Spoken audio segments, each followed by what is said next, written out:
It's spring 1948. Already having endured the hardships of World War II, saints living in Czechoslovakia now find their worship restricted under communist rule. In Central America, the first seeds of missionary work are planted in Guatemala. At the same time, President George Albert Smith serves with all his heart, despite severe health challenges.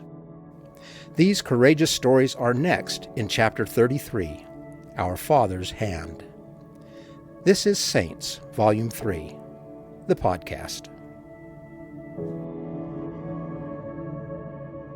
Welcome to the Saints Podcast. I'm James Perry. And I'm Shaylin Back. Joining us is Matt Groh, Managing Director of the Church History Department. Matt, welcome back to the podcast. It's great to be here.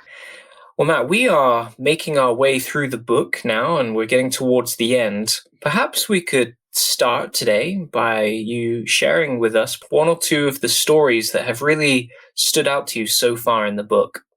Well, I'm really excited by this chapter.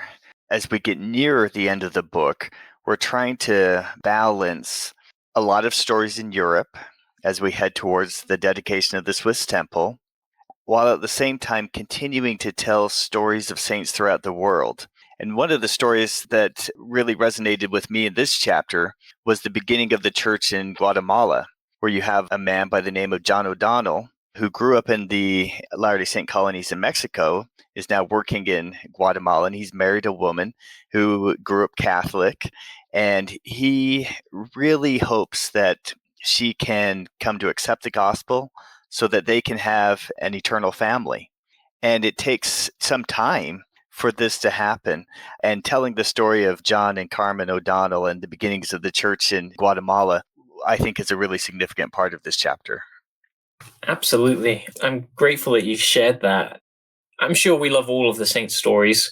There are some that tug at our heartstrings in one way, and there are other stories that can bring us to tears in others. And there's just a real spectrum. But I think the John O'Donnell story is one of love and also of patience. And I hope that a lot of our other readers really enjoy this story as well. Yeah.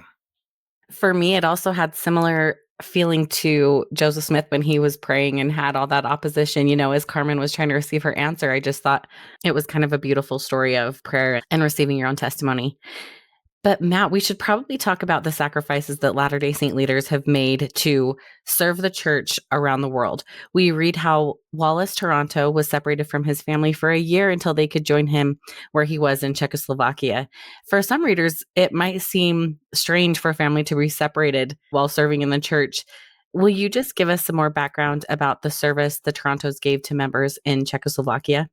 Yeah, it's a great question. So in this chapter, we meet the Tarantos as they are leading a mission in Czechoslovakia in 1948 to 1949. And this is actually the second time that they have served together in the Czechoslovak mission. The first time had been in 1936. And at that time, they were a very young couple, and they supervised the church there until the outbreak of World War II in 1939, when they, along with the missionaries in the country, were evacuated. And so after World War II, they were asked to come back. And initially, it wasn't clear whether or not Martha and their children were going to be able to join Wallace in Prague as he led that mission. But it was obviously important for Martha and Wallace to be together. And so after some time, she too is set apart for her mission to serve with her husband, leading the Czechoslovak mission. And this chapter finds us at a really critical point where the Cold War is beginning, and there's increasing pressure on the Tarantos and other church members in Czechoslovakia. Well, Martha Taranto is a really important character in this storyline, and she is a remarkable woman, and I'm sure readers will be inspired by some of the things that she goes on to do. What do we know about Martha and her service in the Czechoslovak mission? Well, it's a great question. We do have to remember that Martha and Wallace have a young family, so they're balancing their church service, of course, with raising their family. At this time, in general, wives of mission presidents led the Relief Society in their mission. So she is directing the work of the Relief Society throughout the mission. Of course, she's helping take care of the missionaries, teaching them and helping care for their needs. And she also feels a responsibility to help recent converts in the church. So the recent converts would gather on a weekly basis at the mission home where they would have Mutual Improvement Association activities, especially for the younger converts. Matt, I appreciate that the writers and the editors chose to feature Martha's responsibilities as a mission leader in that time. It's so great for me to understand more of the responsibilities of the wives of mission presidents, now and then. So I think that was a really great feature. I agree that the service that wives of mission presidents throughout church history has been really, really significant. And I can only imagine how scary it would be at this time and how difficult it would have been to come to this place where they didn't have the freedom to worship. That was stripped away by the government. And we're just wondering, Matt, if you can talk to some of the kinds of threats and actions that were taken to try to suppress these Czechoslovakian saints. Yeah, it is a real time of pressure and scrutiny from the government. One of the things that happens is that new American missionaries begin to be restricted from entering into Czechoslovakia. And eventually, the missionaries who are there are also going to be ordered to leave. And so you're going to have fewer and fewer missionaries over time. And with the church meetings themselves, there was often visitors from the government who would come to witness the church meetings. Sermons and lessons had to be submitted to the government 6 weeks in advance so that they could be scrutinized. Sometimes members of the congregation would be called in by the police and pressured to give information on what was going on and on other members of the congregation. And of course, the Latter-day Saints were seen as a very American church, which brought additional concern from the government and additional scrutiny. So there was just this really difficult atmosphere where the saints were afraid. They were afraid that they were being listened in on. They were afraid that if they did the wrong things, that there could be real consequences for the lives of the saints. Obviously, in the book, we're able to only put the heart of the story. There's so much more that's going on that we could probably write a book about those couple of years of the church after the Second World War in Czechoslovakia. And we'll also come back to Czechoslovakia in Volume 4 and check in on the saints there and how they're going. So this is probably quite an interesting story for some of our readers. There are not many communist countries with Latter-day Saints at the time. This is large parts of Eastern Europe hadn't had missionaries for a really long time, with maybe just the occasional scattered members. And so hopefully one of the things that this story does is it starts to introduce our readers to Eastern Europe, to Central Europe, to the things that are going to come along in just a few decades, which will hopefully be inspiring and faith promoting for our readers. Yeah, one of the things that surprised me as we went through this process in writing and editing Volume 3 is that before World War II, there were congregations of saints scattered throughout Eastern Europe. And of course, that does set the stage for what's going to come later. But it was also just a reminder to me of how important the Cold War was, obviously, to the growth of the church there, and how that was going to restrict for decades what was able to happen for the church and members of the church in all of those countries. Yeah. Wallace Toronto gives the saints at this time some advice, and I just think it might be relevant for saints who find themselves in similar positions today. Matt, will you just speak to this advice a little bit? What does he tell them, and how is it still meaningful for us today?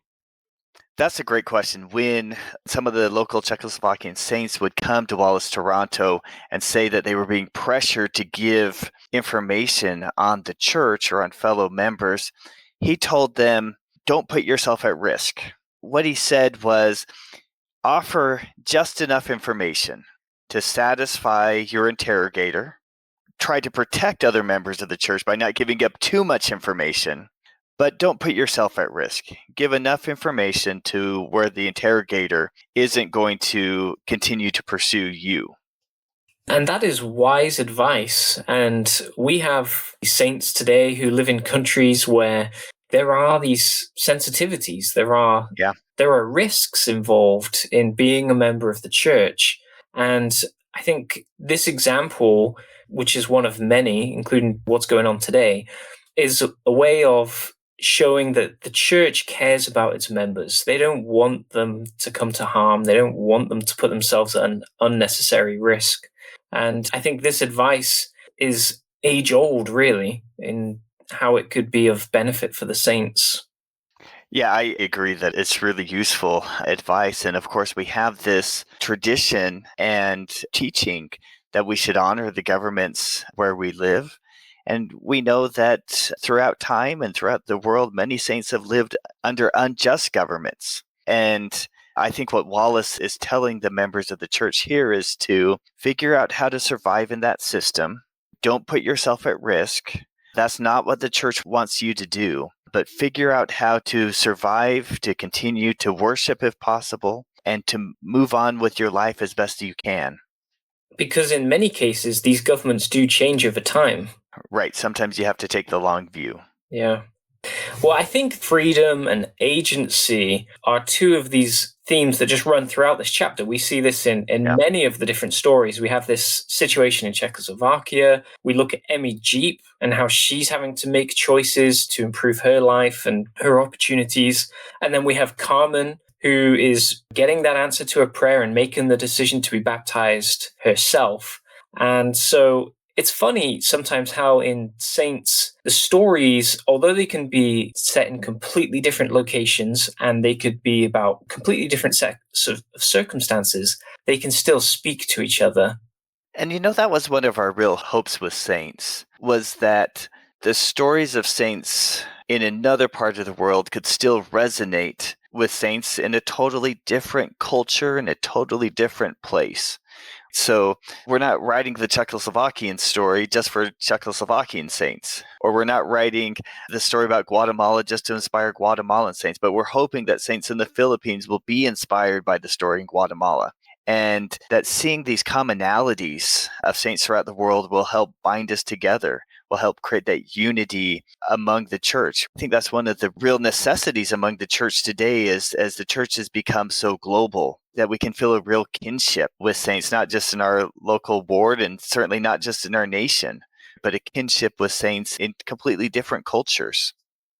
Well, and Matt, I have felt that as a reader of Saints. I have felt that I relate to a lot of these members of the church around the world, regardless of where they are. And a scene that I really appreciated in the book this time, especially, was with George Albert Smith. And we have this way that we're introduced in a very real and a very raw way to the struggles that he has. For example, can you just tell us more, Matt, about the mental health struggles that President Smith experienced during his life?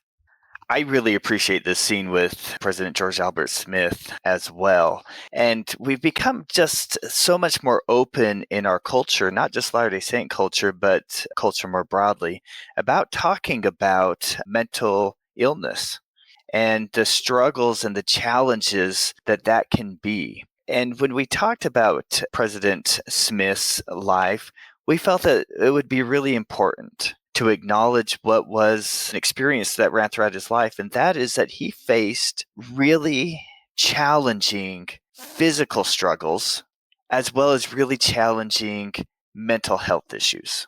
So he had poor eyesight, he had digestive problems, he struggled with terrible fatigue throughout his life, and he also struggled with anxiety and depression. And it's really difficult to diagnose someone precisely, either with physical ailments or mental health ailments, if you can't talk with them, if you can't examine them as a doctor or psychiatrist might today. It's very difficult to diagnose historical individuals. But President Smith talked about this a lot himself in his life, and it was certainly no secret to those who worked closely with him, to his family members, that at times his anxiety and depression could be really crippling. And there was a period of time in 1909, this is 6 years after he's called as one of the members of the Quorum of the 12, that his anxiety and depression becomes so difficult that for a period of 3 years, he steps away from his regular duties because he's facing this overwhelming challenge. See, I think these kinds of stories really help to relate to apostles or just church leaders generally. And I imagine there might be some readers who say, well, what's this got to do with the church? Or why has this got the space in the book? But I think it's really important to recognize that there is a limited amount of space, although it is a big book. Yeah. There's only a limited number of stories. But I think in our cultures and society and as a church, these are the kinds of conversations and stories that we need to know about and be having. Yeah, as I've studied history, I've come to recognize that these mental health challenges run throughout history, right? That shouldn't be surprising. They're nothing new. The first time I wrote in depth about an individual, I was in graduate school. And I was writing my dissertation. I was writing a biography of an individual named Thomas Kane. And he's a really interesting individual who was never a Latter-day Saint, but did a lot in the 1800s to defend, protect, advocate for the saints. And as I got into his personal papers, he talked very openly about periods of time that he would say, I'm going through my blue devils. And clearly he was experiencing times where he was depressed. And later, I talked with one of his descendants who is a professor of psychology. And he said, in our family, depression just runs so deep. And he said, as I've studied Thomas Kane's life, I actually think he had both moments of highs and moments of lows. And he would have diagnosed Thomas Kane with bipolar disease. And looking back, I could certainly see how that diagnosis could make sense, even though, as I mentioned earlier, you always have to be so careful about those kind of diagnoses with historical individuals. But one of the real goals of saints was to, yes, give people a broad view of the history of the church, but also include in saints that full range of the life experiences of Latter-day Saints. And that has meant people who faced mental illness. It's people who faced really difficult family challenges, divorce, and losing children and spouses to disease. Just trying to give that full experience that saints have faced over time, in part so that those who face similar challenges today can find connection, can find example.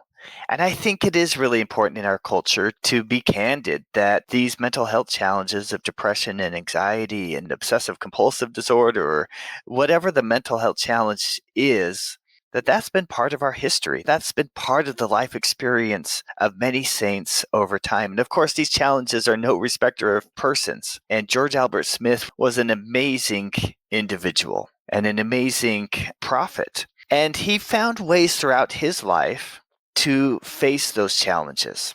He found that prayer helped him. He found that taking care of his physical health, diet and exercise, fresh air was really important to him. Being outside was really important to him.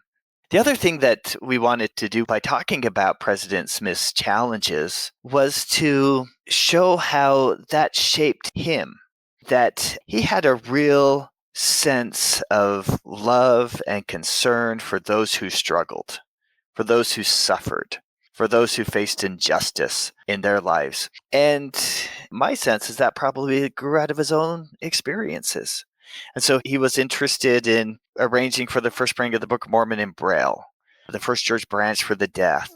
And he just reached out to those who struggled, who suffered, even though he recognized that when he did that, it would sometimes lead to his own suffering. He said, when I see other people in sorrow and depressed, I am easily affected. And so there was, of course, that very positive impulse of reaching out, and yet he just felt things so deeply as well. And it's so interesting that now we use different terms in our modern day to describe these ailments that he had, but through his descriptions and through descriptions of those close to him, we can have a clue into what these historical figures are going through. And I just found this extract from the book interesting in describing what he was going through. So let's go ahead and listen. Doctors at the time did not understand long-term physical and mental illness as well. often using terms like nervous exhaustion to describe conditions like chronic fatigue or depression. Still, President Smith did his best to manage his health, taking advantage of periods of increased energy and stamina and resting when needed. Although he had never again suffered the kind of collapse he had experienced decades earlier, old age and immense responsibilities were taxing him. I think that's a really interesting explanation. I think one other aspect of President Smith's situation is that he didn't seem to be ashamed of it. He understood that he was facing these real challenges in his life. And I think there's a message there for those of us who struggle, who face mental health challenges, physical health challenges. There's no shame in that. That's just part of the mortal experience for many of us. Well, Matt, I think this chapter and others where we talk about George Albert Smith, readers are able to get a glimpse into what he's like.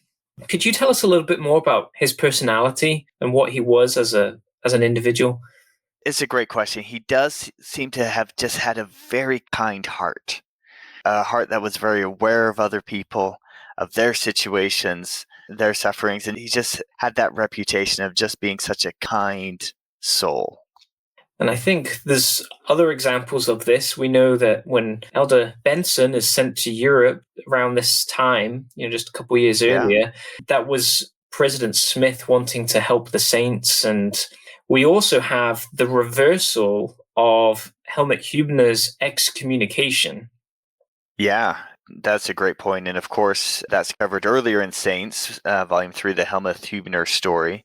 And from our distance, we can see both the difficulties that local branch faced and the local branch leadership faced in trying to navigate Nazi Germany and not bring more trouble onto the saints. And of course, we can recognize Helmut Hübner's heroism and standing up to injustice. So the local leadership had excommunicated Helmut Hübner, and President Smith, from his vantage point, just could understand that had been inappropriate, and he reversed that action. I think it's a good point, and you are a professional historian in your own right. What are some of the challenges that historians and writers face when researching and writing these kinds of sensitive stories? What are the different things that they have to consider? Well, for me, I think you have to understand the context in which decisions were made. You have to put yourself a little bit in the shoes of the decision maker on both sides of these delicate, difficult issues. And you have to ask yourself, what information did they have? What pressures were they feeling? What were they trying to navigate? And I think in general, it's useful to take a charitable view of their actions. So any action can be interpreted in multiple ways. And of course, some actions need to be interpreted in very harsh ways because the actions were evil. But in general, I think if we can assume that most people are trying to do their best with the information they have, with the situation they're facing, and try to interpret their actions with some charity and the understanding of that cultural context, I think that's really important.